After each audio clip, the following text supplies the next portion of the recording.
Banking is not just about money, it is about all trust and relationship.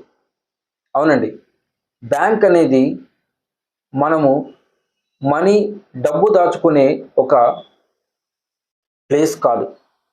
దీనిని ఎవరైతే సక్రమంగా వాడుకుంటారో వారు యొక్క జీవితాలు మారిపోయి ఉన్నత స్థాయికి వెళ్ళిన వారు చాలామంది ఉన్నారు. కాబట్టి నీ జీవితంలో నువ్వు ఒక బ్యాంకర్ అనేవారు చాలా ఇంపార్టెంట్ రోలు ప్లే చేస్తారు.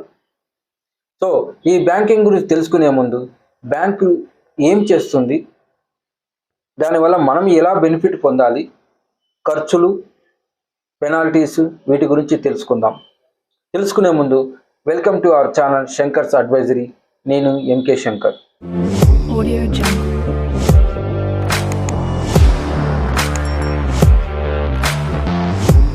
మొదటగా మనము బ్యాంకు ఏం పని చేస్తుందో తెలుసుకుందాం. బ్యాంకింగ్ అనేది దీని యొక్క విధులను అంటే ఫంక్షన్స్ని రెండు రకాలుగా వర్గీకరించవచ్చు. ఒకటి ప్రైమరీ ఫంక్షన్స్, రెండు సెకండరీ ఫంక్షన్స్.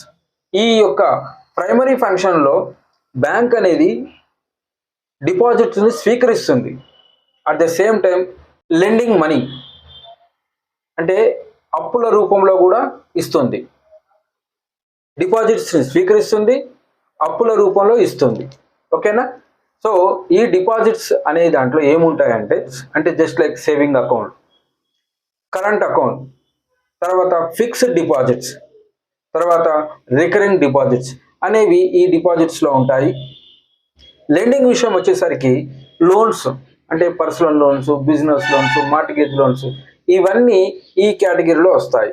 అంటే ఓడి అంటే over draft facility, cash credit, working capital, consumer credits, ఇవన్నీ ఇక్కడ వస్తాయి. అంటే బ్యాంక్ యొక్క ముఖ్య పని ఏంటంటే డబ్బు తీసుకోవడం, అప్పుల రూపంలో ఇవ్వడం.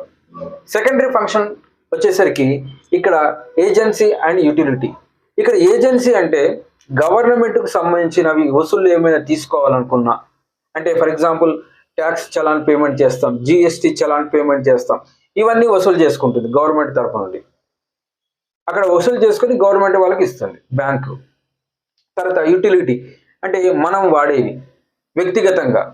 So locker, travel checks, letter of credit, bills of exchange, ఇవన్నీ సెకండరీ ఫంక్షన్స్లో ఉంటాయి. సో ఒక సామాన్యుడికి ఎక్కువగా ఏది తెలియాలంటే ఈ డిపాజిట్స్ గురించి ఎక్కువగా తెలుసుకోవాలి. ఎందుకు చెప్తున్నానంటే ఇక్కడ సరిగ్గా తను మెయింటైన్ చేయకపోయినా ఫైన్లు పడతాయి. ఒకవేళ డిపాజిట్స్ అలాగే పెట్టేస్తే టీడీఎస్ డిడక్షన్ జరుగుతాయి. అందుకోసమే మనము వీటి గురించి ఎక్కువగా తెలుసుకోవాలి. సేవింగ్ అకౌంట్లో మనకు ఇంట్రెస్ట్ రేటు తక్కువగా ఉంటుంది. అదే కరెంట్ అకౌంట్లో రేట్ ఆఫ్ ఇంట్రెస్ట్ అసలు ఇవ్వరు. అదే ఎఫ్డీలో వడ్డీ ఇస్తారు, ఆర్డీలో కూడా వడ్డీ ఇస్తారు. సో వీటి గురించి ఈ యొక్క పరిణామాలు ఏ విధంగా మీ ఇన్కమ్ ట్యాక్స్కి ఎఫెక్ట్ అవుతాయో నేను నెక్స్ట్ చూపించబోతున్నాను. మనం అనుకున్నట్టుగా క్యాష్ డిపాజిట్స్ని బ్యాంక్ తీసుకుంటుంది కదా. ఈ యొక్క క్యాష్ డిపాజిట్స్ మీద ఉదాహరణ చెప్తే ఫిక్స్డ్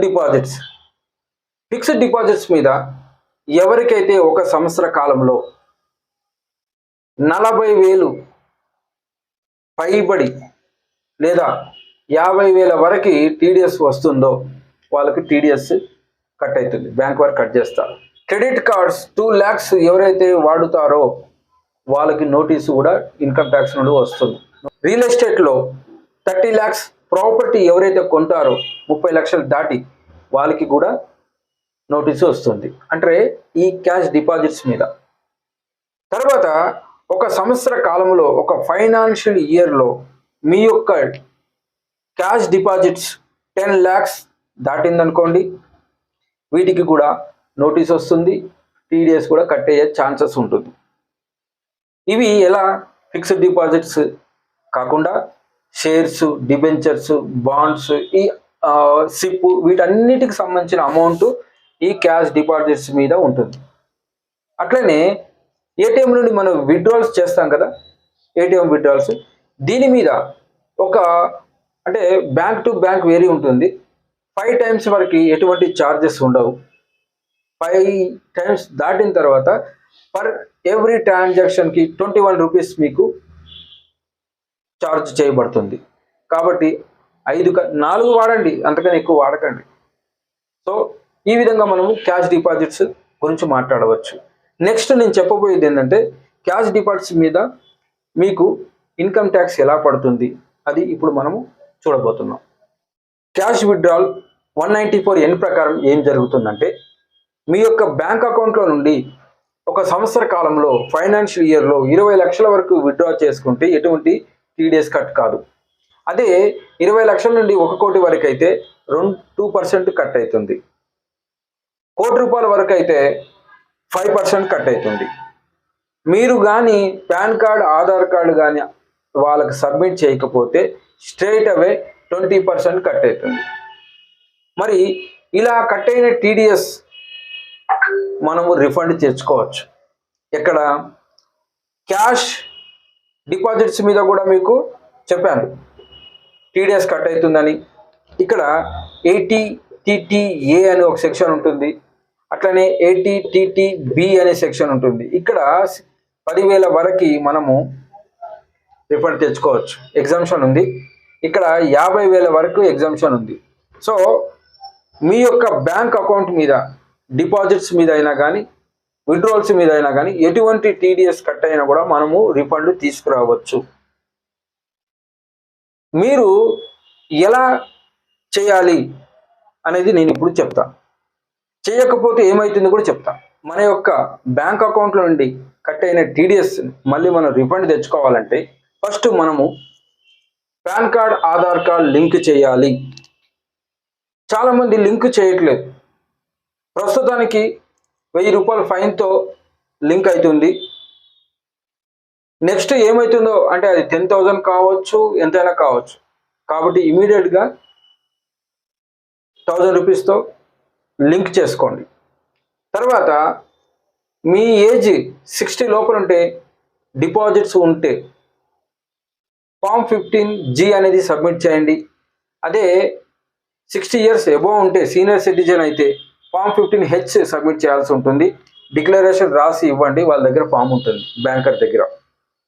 మీరు బిజినెస్ మ్యాన్ అయితే కంపల్సరిగా మీ విత్డ్రాల్స్ మీద మీకు తెలియకుండానే టీడీఎస్ కట్ అవుతుంటుంది.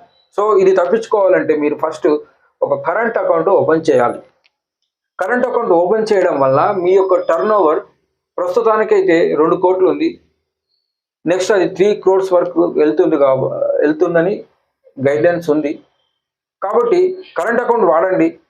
ఎంతవరకైనా మీరు డిపాజిట్స్ తర్వాత విత్డ్రా చేసుకోవచ్చు, ప్రాబ్లం ఉండదు.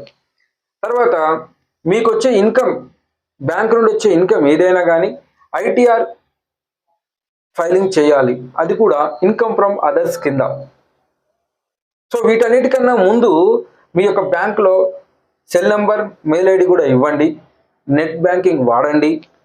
ఓటీపీలు ఎవరికి పడితే వాళ్ళకి చెప్పకండి. చివరిగా ఒక ఎగ్జిక్యూటర్ని, అంటే మీ పనులు చేయడానికి ఒక ఎగ్జిక్యూటర్ని అపాయింట్ చేసుకోండి. మీ పనులు చేయడానికి అతడు కానీ మీ దగ్గర ఉంటే మీకు లోన్స్ కానీ ఏదైనా డౌట్స్ ఉన్నా, ఐటీ రిటర్న్ ఫైలింగ్ చేయాలన్నా మీ అవసరాలకు అతడు ఉపయోగపడతాడు.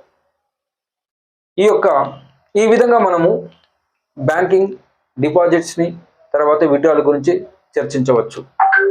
ఇంకా మీకు ఏమైనా ఇన్ఫర్మేషన్ కావాలంటే మీరు మాకు కామెంట్ రూపంలో చేయండి. మేము దాని మీద కూడా వీడియోస్ చేస్తాం. వ్యక్తిగత అభివృద్ధి దేశాభివృద్ధి.